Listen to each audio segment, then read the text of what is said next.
Обратная совместимость – штука хорошая, когда она аппаратная – вообще замечательно. Тем не менее, часто даже в таком случае есть отличия от оригинальной платформы. Например, на PlayStation 2 это неправильная обработка прозрачных участков спрайтов в играх от PlayStation 1. Вот и на Wii U с поддержкой Wii игр не все так гладко. Оригинальная консоль выводит изображение в разрешениях максимум 576i и 480p. Если с NTSC регионами все однозначно, то в европейском PAL регионе все как обычно не так просто. На Wii вы были вольны выбирать несколько режимов вывода. 480p, если игра поддерживала PAL 60, и классический 576i в 50 Гц.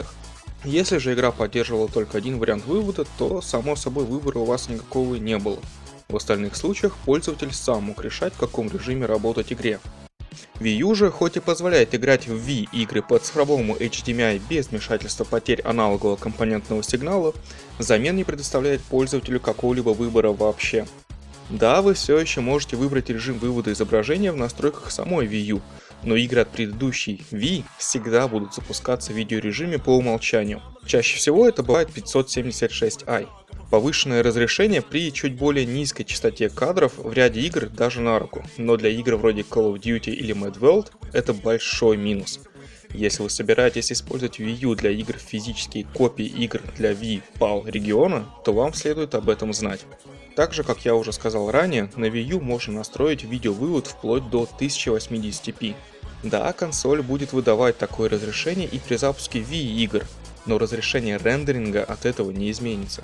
Значит, консоль выполняет простейший апскейл изображения. А успешно ли? Ну и в целом, да. В большинстве случаев никакой разницы игрок вообще не заметит. Да, игра все еще рендерится в своем нативном разрешении, Wii U же только апскейлит изображение, в данном случае до Full HD. Апскейл этот без сглаживания, что в большинстве случаев хорошо и не дает еще более замыленную картинку. Need for Speed Nitro работает при 60 Гц, а вот Call of Duty 3 запускается как раз в 576i при 50 Гц. Запуск 50 герцового контента при выводе 60 Гц обычно сулит видимые микрофризы, которые мешают и откровенно раздражают. Такая проблема, например, была с некоторыми ромами в PlayStation Classic. Во избежание таких проблем консоль предусмотрительно меняет режим видео с 60 на 50 Гц. Что ж, хотя бы так. В итоге Call of Duty 3 запускается и работает ровно так, как и на оригинальной консоли. К тому же Wii U проводит достаточно неплохой деинтерлейс изображения прямо на лету. Аппаратная совместимость на крайне высоком уровне, даже баг с ландшафтом в наличии.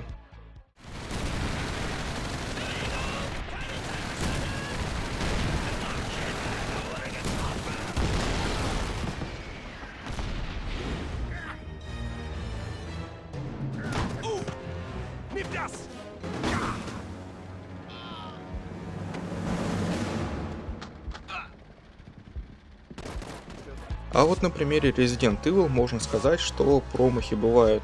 Игра работает 720 на 480, и дело в том, что это разрешение не идеально апскейлится в Full HD. На своих мини-консолях Nintendo для игр, которые в оригинале работают в разрешении 240p, выбрала один единственный доступный видеорежим – 720p. И это правильно, потому что так пиксели апскейлятся идеально, без размытых границ и прочих проблем. Для 480p же нужно разрешение 1440p. А при Full HD неизбежно будут некоторые огрехи, это надо понимать. Сгладить такие проблемы можно путем добавления блюра, но, как я уже говорил, это даст еще более нечеткую картинку. При отсутствии такого эффекта иногда заметны артефакты в сценах, когда игра пытается показать размытие изображения в низком разрешении. Например, здесь обратите внимание на спину Барри. Передний план слегка размыт силами движка игры, и потом полученный кадр в разрешении 480p апскейлится приставкой Full HD. Итог перед вами. Итак, аппаратная обратная совместимость на Wii U в целом радует. Все работает как и должно, и нет проблем эмуляторов, как, например, на Alien Resurrection с PlayStation 1 или Speedy Gonzales на SNES. Но вот программная часть подкачала.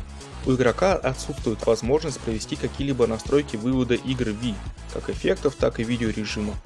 Да, режим по умолчанию выбран самый оптимальный, но он подходит не всегда и не для всех. Это замечательная возможность, которой сейчас часто пренебрегает в силу разных причин. Просто программную ее часть можно было бы довести до идеальной.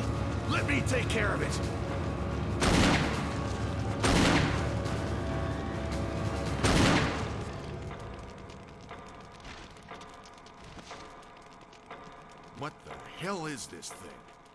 I found Kenneth.